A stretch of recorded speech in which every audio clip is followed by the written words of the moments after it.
ओम शांति। आज 23 अगस्त 2022 के ईश्वरीय महावाक्य हैं। आज बाबा क्या कहते हैं कि मीठे बच्चे, अब ये पुराना घर छोड़ बाप के साथ चलना है। इसीलिए इस घर माना शरीर से ममत्व मिटाते जाओ। अपने को आत्मा निश्चय करो। सारे ज्ञान का जो फाउंडेशन है वो क्या है कि मैं एक आत्मा हूँ, और आत्मा का पिता कौन है ये केवल राजयोग के माध्यम से ही पहचान सकते हैं। क्योंकि आज बहुत सारे भाई बहनें जो भी हैं, धर्म, सत्संग, गुरु, गुसाई, साधु, सन्यासी, उस परम पिता परमात्मा को कैसे पहचाने? उसको पहचानने का तो केवल एक ही माध्यम है, वो है सिर्फ योग। तो राजयोग के माध्यम से, योग के माध्यम से आप अपना परम पिता पहचानिए। अब बात यहाँ आती है, कुछ अपने को ही परमात्मा समझते हैं। अब उनका योग कहाँ चल रहा है? गुरुओं के पास चल रहा है कि साधु संतों के पास चल रहा है। तो वो योग से क्या वो आपके परम पिता हैं? इसीलिए कहा गया है कि राजयोग के द्वारा अपने परम पिता को पहचानो। तभी आप, और ये तभी पहचान सकते हैं जब आप अपने में आत्मा निश्चय करोगे कि वास्तव में मैं इस शरीर को चलाने वाली कौन हूँ? एक चैतन्य शक्ति आत्मा हूँ। और आत्मा का पिता कौन है? और आत्मा का है कौन? सुप्रीम कौन है? क्योंकि अगर वर्तमान में अधिकारी भी है, शरीर के भी अधिकारी हैं, शरीर के भी पिता हैं, तो हमारी अंदर जो ऊर्जा है, तो उस ऊर्जा की सुप्रीम ऊर्जा कौन है?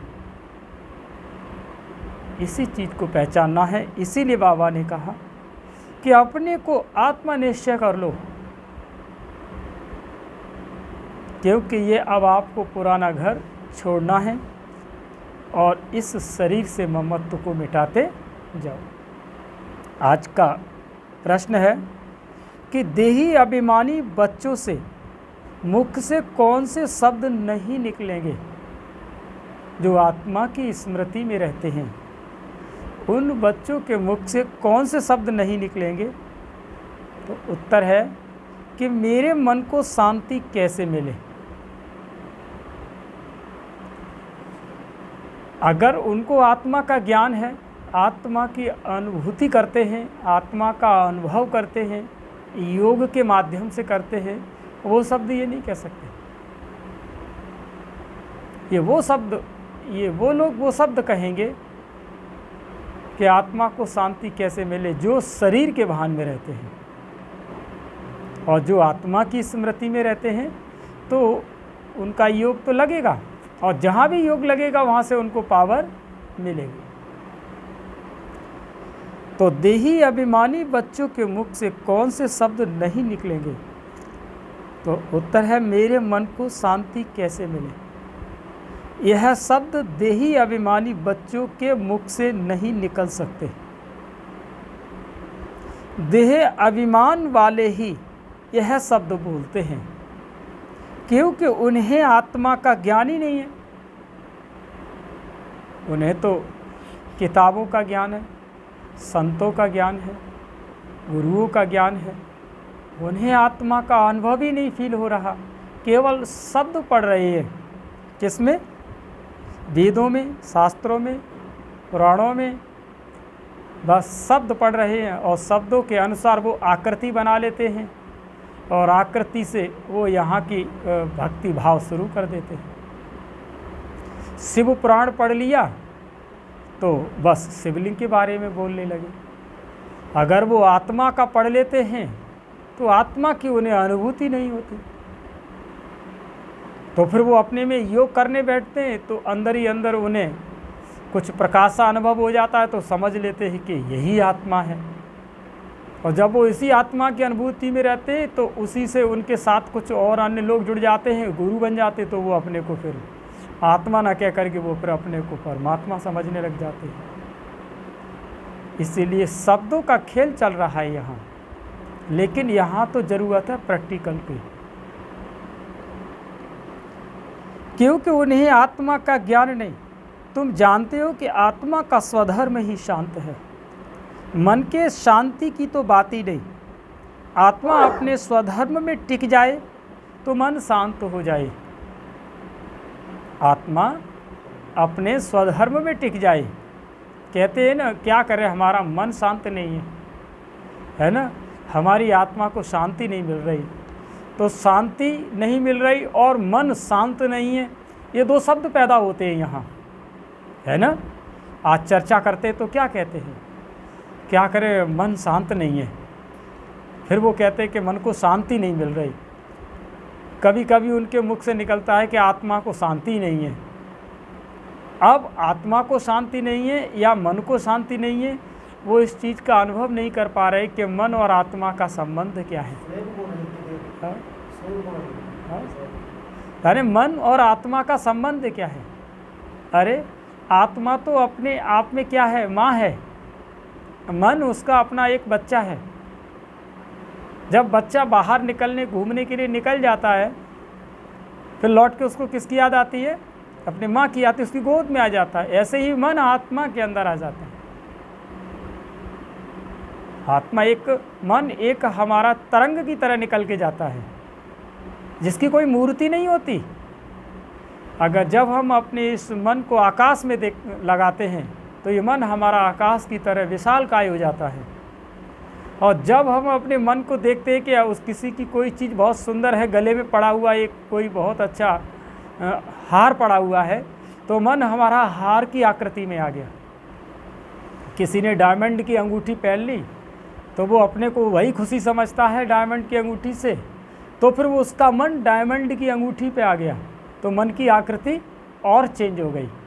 तो इसका मतलब मन हमारा आकृतियों की तरह कैसा होता जाता है, चेंज होता जाता है। तो इसलिए मन की कोई आकृति नहीं है, मन अमूर्त हो जाता है। तो जब हम अपने को आत्मा की आकृति है, क्या है कि वो एक अपने आप में स्वयं प्रकाश है और एक चमकता हुआ एक सितारा है। और जब आप अपने सितारे की स्मृति में आ जाते हैं तो वहाँ मन बुद्धि सब उसी के अंदर समाहित होती है, तो मन शांत हो जाता है। और कुछ लोग तो आत्मा सो परमात्मा कहने वाले इस बात को समझ ही नहीं सकते। गीत है, मरना तेरी गली में और जीना भी तेरी गली में। तो कहते हैं न कि प्रेम गली अति साकरी। तो प्रेम गली अति साकरी, यानी प्रेम जिसके अंदर होता है तो कोई कुछ भी हो वो अपनी जगह तो बना ही लेता है, क्योंकि प्रेम है उसके सामने। तो वो उसके दिल में कितनी बड़ा पत्थर क्यों ना हो, किसी का दिल अगर प्रेम उसके प्रति है तो वो धीरे धीरे उस पतरी गली में, वो माना दिल की गली में आ जाता है। तो प्रेम गली अति साकरी, तो माना अगर भगवान के प्रति अगर प्रेम है तो भगवान उसको क्या करते हैं, वो अपनी दुनिया में भगवान की गली क्या है, वो कहता है कि जीना तेरी गली में और मरना तेरी गली में। तो हम बच्चे, उसकी गली कौन सी है, वो परम धाम ही उसकी गली है, और वो केवल प्रेम के द्वारा ही जाया जा सकता है। तो आज बाबा कहते हैं बच्चे जानते हैं कि मरना किसको कहा जाता है। आत्मा शरीर से अलग हो जाती है, उसको मरना कहा जाता है। यहाँ बच्चे जानते हैं कि हम जीते जी शरीर से अलग है और अपने परम पिता परमात्मा के साथ उनके धाम जाने वाले हैं। जो आत्माएं जा नहीं सकती है उनको योग से पवित्र बना रही है। इसको कहा जाता है नॉलेज। रूह को नॉलेज मिलती है। यह बच्चे बच्चे कहने वाला कौन है? बच्चे बच्चे कहने वाला कौन है? परम पिता परमात्मा। जिसको सभी भगत याद करते हैं। आत्मा समझती है कि पतित पावन बाप मुक्ति और जीवन मुक्ति देने वाला है, उनको तो अपना शरीर है नहीं, यह लोन लिया है, हमको भी यह छोड़ना है और जिसका घर है उनको भी छोड़ना है। वैसे तो बच्चों को भी ये पुराना घर है, इनमें खिड़कियां आदि सब हैं, तो बाप कहते हैं बच्चे यह पुराना घर सबको छोड़ देना है, मेरे साथ घर चलना है, इसीलिए जीते जी इस घर से ममत्व मिटाते जाओ।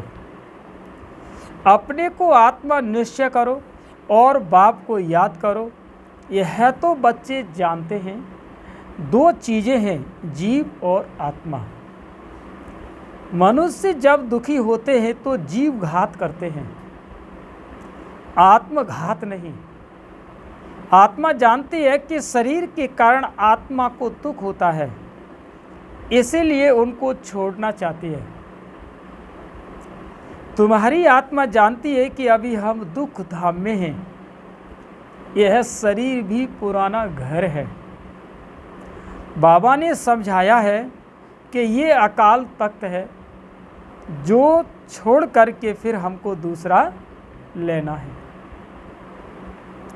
तख्त के बदले घर कहना ठीक है, तख्त के बदले घर कहना ठीक है। घर की खिड़कियां आदि होती हैं ना, इसलिए शरीर को घर कहा जाता है। तख्त के ऊपर राजाई की जाती है। इस समय तो दुखधाम है। जो तख्त शब्द है वो हमारे सिख धर्म का है। हाँ, यह जरूर है कि आत्मा को घर अर्थात नए शरीर में बैठ फिर सिंहासन पर बैठ जाना है, राजाई करनी है। दुनिया में ऐसा तो कोई नहीं जिसको बाप से राजाई मिलती है। जब तक बाप ना आए तब तक बादशाही कैसे मिले। तुम जानते हो बाबा, हमको शहंशाह बनाने आया हुआ है। शहंशाह माने राजा। जैसे राजाओं से महाराजाएं बड़े होते हैं ना, तो बाप कहते हैं तुमको राजाओं का राजा बनाया जाता है। शहंशाह, राजाओं का भी राजा। तुम्हारी आत्मा जानती है कि ये पुराना घर छोड़ना है। आत्मा को पहले सतो प्रधान घर मिलता है। सतो प्रधान गुणवान आत्मा है तो शरीर भी ऐसे ही सतो प्रधान मिलता है। आत्मा समझती है कि कैसे हम आत्मा को घर मिलता है। ऊंच पवित्र आत्माओं को शरीर भी ऐसे ही मिलेगा। पावन बनेंगे तो पावन घर मिलेगा जरूर। जब पावन बनाने वाला आए तब तो हम पावन बने। खुद कहते हैं बच्चे तुम याद करते थे, अब मैं आया हूं, कल्प कल्प इस शरीर में आकर के ये यज्ञ रचता हूं। इसका नाम ब्रह्मा रखना पड़ता है। इनको एडॉप्ट किया जाता है कि गृहस्थ व्यवहार में रहते तुमने बुद्धि से सब कुछ पुरानी चीज़ों का संन्यास कर अपने को आत्मा निश्चय किया। अभी जीते जी सब संबंध तोड़ने हैं। बाप कहते हैं तुमने इस पुरानी दुनिया में रहना नहीं है। समझाया जाता है कि हमारी एम ऑब्जेक्ट है नर से नारायण व मनुष्य से देवता बनाना, यह स्वर्ग की बादशाही पाना। यह भी समझाया है कि मनुष्य सृष्टि एक ही है जो चक्र लगाती है। इनको झाड़ भी कहते हैं। बड़ के झाड़ से भेंट की जाती है। उनकी आयु बहुत बड़ी होती है। बरगद जो बहुत लंबे समय तक चलता है। यह झाड़ जब नया है तब हम देवताएं भी रहते हैं। अभी तो पुराना हो गया है, इसमें सब गरीब हैं, पाई पैसे का व्यापार करते हैं। अभी तुम बच्चे ज्ञान रत्नों का व्यापार करते हो। बाप से रत्न ले, फिर औरों को भी रत्न देते हो। अब तुम्हारी श्रेष्ठ हीरे जैसी बुद्धि बनती है। तुम्हारा व्यापार ही है ज्ञान रत्नों का। ज्ञान रत्नों के बाद फिर वो रत्न भी तुमको अथाह मिलते हैं। गाया हुआ भी है कि सागर हीरे जैसे जवाहरातों की थाली ले तुम्हारे आगे भेंट रखते हैं। तुम अब पढ़ाई और पढ़ाने वाले को जान गए हो। बरोबर हमारा परम पिता परमात्मा ज्ञान रत्नों का सागर है, जिसको रूप बसंत भी कहा जाता है। आत्मा ज्ञान रत्नों का मुख से वर्णन करती है। तुम्हारा धंधा ही यह है। तुम अमृत वेले उठ यह ज्ञान रत्नों का धंधा करो। प्रभात अच्छी होती है, कहते ही राम नाम सिमर प्रभात मोरे मन। यह आत्माओं ने कहा। मन बुद्धि आत्मा में है। मनुष्य देह अभिमान में रहते हैं तो कहते हैं कि मेरा मन शांत नहीं होता है। जैसे कि शरीर में मन है, परंतु आत्मा कहती है कि मेरे मन को, बुद्धि को ज्ञान नहीं है, मुझे शांति चाहिए। वह अपने को आत्मा समझते नहीं है। आत्मा व अशांत आत्मा होती है। आत्मा कहती है कि मैं अशांत आत्मा हूँ, मैं शांत आत्मा हूँ। देह अभिमान वाला कहेगा कि हमारे मन को शांति कैसे मिले। मन क्या है वह भी समझते नहीं है। आत्मा को शांति मिलती है कि वह आत्मा के मन को, आत्मा को शांति मिलती है कि आत्मा के मन को। तो मन आत्मा की क्या एक संकल्प शक्ति है। मन आत्मा की क्या एक संकल्प शक्ति है। माना कि मन बच्चा है और आत्मा उसकी माँ है। तो पहले तो आत्मा को जानना पड़े। आत्मा का स्वधर्म शांत है। यह शरीर तुम्हारे आर्गन्स है। इनसे चाहे काम लो, चाहे स्वधर्म में टिको। सन्यासी भी इस बात को नहीं जानते। वह तो कह देते कि आत्मा सो परमात्मा और परमात्मा सो आत्मा। परंतु ताकत कैसे मिले जो शांति में रह सके। जब तक बाप को याद करे तब ही ताकत मिले। सिर्फ शांति से भी कोई फायदा नहीं है। वह समझते हैं कि हम आत्मा सो परमात्मा, हम आत्मा परमात्मा के लोक में चली जाएगी और कुछ भी नहीं जानते। पुनर्जन्म को ही भूल जाते हैं। 84 जन्मों को ही भूल जाते हैं। बाप सम्मुख समझाते हैं कि तुम समझते हो कि अभी हमें बाप के गले का हार बनना है। हम असल उस बाप के गले का हार थे। अब नाटक पूरा होता है और नाटक एक्टर खेलते भी रहते हैं और टाइम भी देखते रहते हैं। अभी नाटक पूरा होता है, बाकी इतना टाइम है। टाइम पूरा हुआ, सब एक्टर आकर खड़े हो जाते हैं, फिर ड्रेस बदली कर घर चले जाते हैं। हूब तुम्हारा भी ऐसे ही पार्ट है।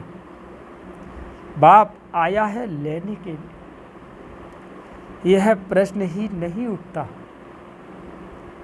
आत्माएं वहाँ होंगी वा नहीं, हमारा काम है वर्षा लेना।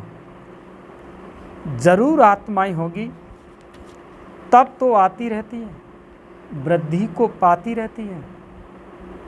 अभी भी आती रहती है ना, तब तो वर्थ कंट्रोल आदि करते हैं। आत्माओं को वहाँ से स्टेज पर आना ही है। फिर वर्त कंट्रोल क्या करेंगे? जो कुछ बची खुची आत्माएं हैं सब आएंगी। इसीलिए तो वृद्धि होती रहती है, वृद्धि होनी ही है, यह तुम बच्चों को पता है। जो कुछ पिछाड़ी वाले रहे हुए होंगे वो आते जाएंगे। जैसे मच्छर देखो रात को आए और सुबह को देखो तो सब मरे हुए होंगे, परंतु उनका कोई हिसाब किताब थोड़े ही है। यह जो बड़े बड़े साइंसदान हैं वह कितना माथा मारते रहते हैं, खोज करते रहते हैं। जैसे ज्ञान की ऊंचाई है तो माया भी कम नहीं है। देखो आसुरी मत पर क्या क्या बना रहे हैं, श्रीमत क्या कहती है और साइंस वाले क्या करते रहते हैं। सुख भी है तो इन चीज़ों से विनाश भी होना है। साइंस और साइलेंस। तुम सदैव बाप को याद करते रहते हो तो साइलेंस में है। जब तुम शिव बाबा को याद करते रहते हो तो बुद्धि किस में है? साइलेंस में है। उनको फिर साइंस का कितना घमंड है, कितने एरोप्लेन बारूद आदि है। साइंस पर साइलेंस की विजय होती है। कई कहते हैं मन जीते जगत जीत, परंतु माया जीते जगत जीत कह सकते हैं।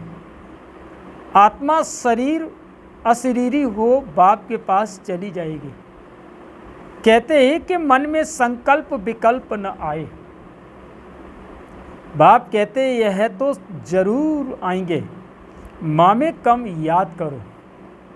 हम आत्मा अपने साइलेंस होम मुक्ति धाम में जाती हैं, पियर घर जाती हैं। बुद्धि में यही रहता है कि बाबा आया है, हमको ले जाएंगे। गाइड बाबा ही है। कहते हैं मेरे लाडले बच्चे मैं तुमको साथ ले जाऊंगा। कोई ने भी घर का रास्ता नहीं देखा है।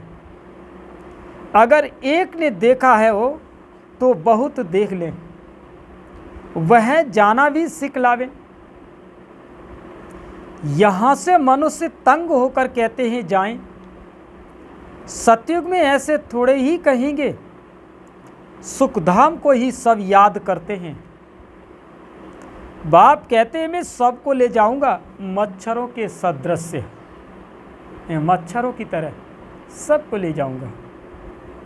वह सिर्फ कह देते हैं कि बौद्ध की आत्मा निर्वाण धाम गई, अगर वो चला गया तो बाकी सब उनकी इतनी वंशावली कैसे जाएगी?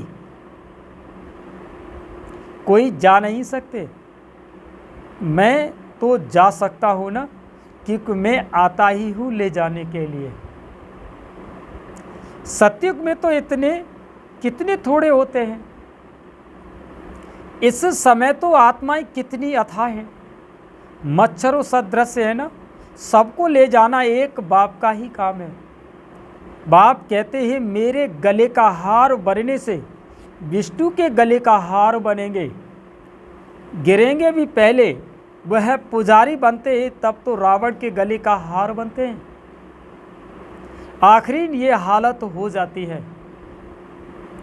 तुम जानते हो हम आधा कल्प सुख में और आधा कल्प दुख में रहते हैं। रावण के गले का हार पहले पहले देवी देवता धर्म वाले बनते हैं, फिर और धर्म वाले आएंगे, वह भी रावण के गले का हार बनेंगे। अंत में सभी रावण के गले का हार बन जाते हैं। यह ड्रामा का खेल ऐसा बना हुआ है जो सिवाय बाप के और कोई भी इसको समझा नहीं सकता। मनुष्य की तो औकात क्या है। पॉइंट्स भी बहुत मिलती है ना समझाने के लिए। नटसेल में कहा जाता है कि एक बाप को याद करो। पतित दुनिया को कैसे पावन बनाते हैं और फिर गले का हार पहले पहले कौन बनते हैं, यह बुद्धि में रहना चाहिए। बरोबर हम असल में अपने बाप के गले की माला है फिर बाबा हमको सूर्यवंशी चंद्रवंशी बनाते हैं। फिर रावण का राज्य होता है। यह सृष्टि का चक्र कैसे फिरता है तुम जानते हो नंबरवार। स्कूल में सब सब्जेक्ट में 100 मार्क्स तो कोई ले नहीं सकते। हाँ, कोई एक सब्जेक्ट में 100 मार्क्स मिल सकती है, इसमें भी मार्क्स है। क्या दैवी गुण धारण करना कितनी बड़ी सब्जेक्ट है। सारे चक्र का राज भी समझाना है। कोई में गुण कम है, मुरली अच्छी चलाते हैं, नंबरवार तो होते ही है ना। जो पास होते हैं वो गले का हार बनते हैं। बाप तो परफेक्ट है, उन जैसा परफेक्ट कोई हो नहीं सकता। वह तो जन्म मरण में आता ही नहीं। तुम्हारी बुद्धि में कितनी नई नई पॉइंट्स हैं जो और कोई की बुद्धि में बैठ नहीं सकती। ये है गॉड फादरली यूनिवर्सिटी। भगवान वाच्य में राजयोग सिखलाता हूँ। समझ में आता है कि भारत कितना अमीर था, अभी गरीब है। भारत प्राचीन बड़ा साहूकार था। उनको पैराडाइज कहते हैं। घर में कोई अच्छे कुल के होते ही गरीब बन जाते हैं तो उन पर तरस पड़ता है। कहेंगे बेचारा कितना गिर गया, फिर उनको चढ़ाने की कोशिश करते हैं। क्रिश्चियन लोगों ने भारत के पैसे बहुत लिए हैं, उस धन से खुद साहूकार बने हैं। भारत गरीब हो गया तो फिर मदद भी देंगे ना, लोन के हिसाब से मदद देते हैं। तुम जानते हो क्या हिसाब किताब है।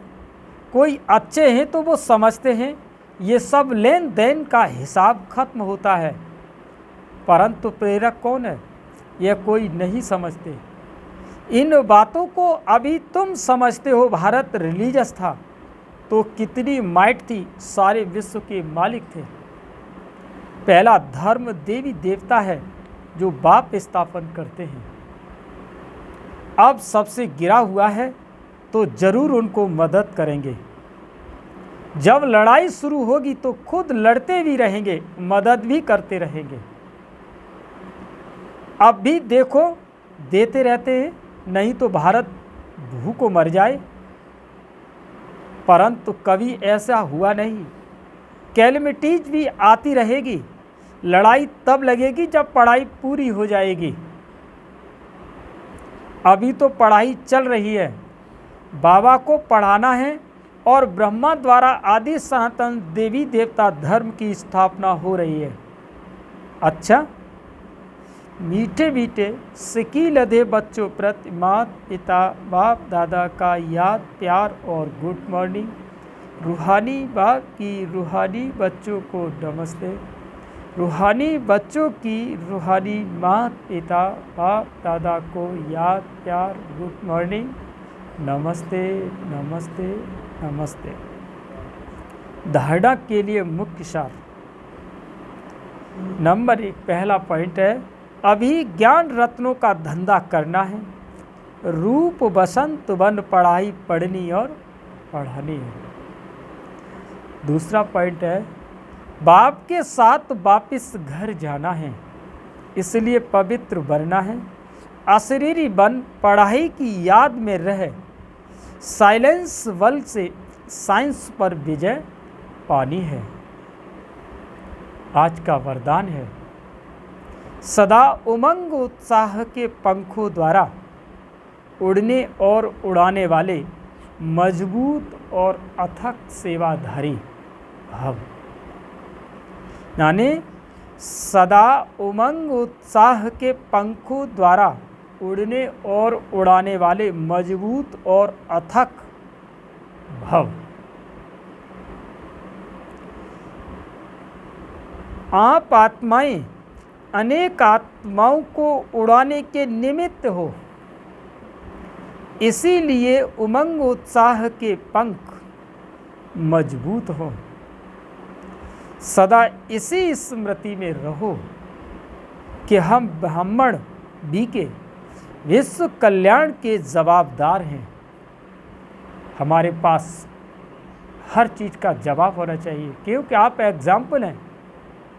आपके अंदर बैठने की कला होनी चाहिए, आपके अंदर उठने की कला, चलने की कला, आपके अंदर बोलने की कला, सोने की कला, टहलने की कला, खाना खाने की कला, संबंध संपर्क में आने की कला, अनेक 16 प्रकार की कलाएँ। हमें बैठना भी मुरली में उस तरह से चाहिए जैसे कोई मुरली सुना रहा हो। जैसे आप मुरली कभी सुनाते हैं तो हमें सुनना भी वैसे ही चाहिए जैसे हम किसी को मुरली सुनाते हैं। तो बाबा कहते हैं आप विश्व के कल्याण के जवाबदार हैं आप। तो आलस्य और अलवेलापन स्वतः समाप्त हो जाएगा, कभी भी थकेंगे नहीं। जिसमें उमंग उत्साह होता है वो अथक होते हैं। वो अपने चेहरे और चलन से सदा औरों का भी उमंग उत्साह बढ़ाते हैं। स्लोगन, बाप के संग का रंग लगा हुआ हो तो सब बुराइयां सहज ही परिवर्तन हो जाएंगी। बाप के संग का रंग लगा हुआ हो तो बुराइयां सहज ही परिवर्तन हो जाएगी। चाहे जीवन में कितनी भी कमियां हों, लेकिन अगर बाप का संग है तो वो सारी कमियां, सारी कमज़ोरियां दूर हो जाएंगी। अच्छा, हो शांति।